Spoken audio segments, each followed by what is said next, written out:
Well, there's a story behind that, actually. It's Milton Babbitt, who is partly the reason why it's in my bio as the first sentence, because his reaction was so delicious when I showed him the review, because I was studying with him at that time. So I returned to New York and I showed him the review of 3 portraits, and I couldn't read German, so he's the one who was translating a bunch of it, and he said, "Do you know what this means?" And he points to those 2 words, and he says, "Shamelessly beautiful," and he said, "Cynthia, that's all you need." So, and then the review goes on, it says something, I had to actually look it up because I didn't remember, but it said something like, free of all preconceptions of the old avant-gardists, and he pointed to himself, and he said, "That's me."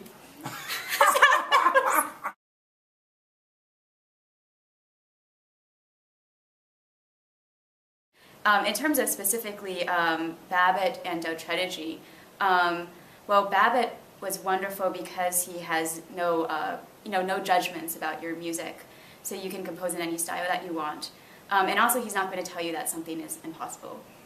So it was a lot of fun for me because I became a lot more adventurous, a lot more experimental, and I would just do whatever I want to do, and part of that was because I wanted to get a reaction out of him as well, but also because I was curious. So it was a tremendously liberating experience working with Babbitt. With Dautredige, the great thing about him was that he got me back into piano. So I was playing my own music, and I started taking piano lessons again, and it really connected me on this wonderful level with the instrument, which I hadn't been as connected to in previous years.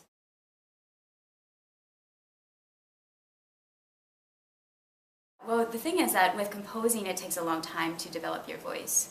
So, I mean, for me, and I think for a lot of composers, there's a period where you're just absorbing a lot of techniques that are aspects that you like of other composers. But I think people are, stealing ideas from each other all the time. So it's not something that seems terribly new. And of course, if you have a very strong voice anyways, your voice will come out no matter what style you compose in.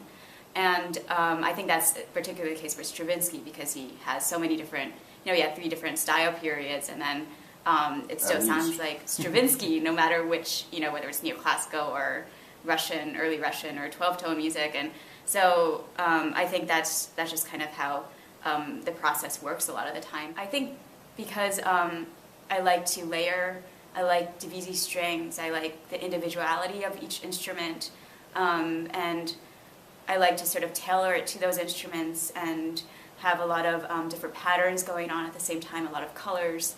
And that's probably the influence of Stravinsky and Ligeti because they tend to orchestrate that way as well. So, just writing for Orpheus was came very naturally because they're geared that way. And also I got to meet the performers and interacted with them, which was a lot of fun. So I had a sense as to what they liked and a feeling for their personalities and how they liked things notated and laid out on the score, and how they worked, so what kinds of cues to put in. So it was a great experience.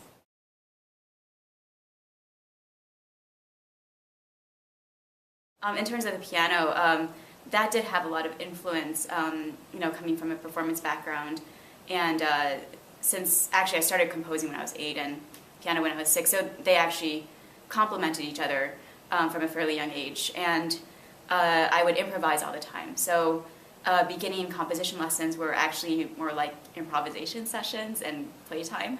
So because I was just this kid, and my composition teacher, Ginny, she would make up stories, usually with animals, and we would improvise to those stories. And even when I went to Larry Bell, who was my high school and middle school composition teacher, he would teach me all the nuts and bolts of composition, but we would continue to improvise at the piano. And this time, my inspiration was Rite of Spring, so it was this, really loud, rhythmic, fast music, wild style, and we would actually improvise together. It was a lot of fun. So. And is this something you still do? Do you still improvise at the piano? Are you still actively playing piano now that you're doing I play piano actually as part of the BMI musical theater workshop. So I'm writing show tunes for fun. And I will actually go to the piano and play my own music because it's not like you're going to hire a pianist for that. And that's great because you're collaborating, you're interactive, you see people's reactions immediately, and it's been really wonderful. It's really fun. And so I am back at the piano, but it's not classical right now. But over the years, I do improvise from time to time with friends. So, but it's not that it's not that often.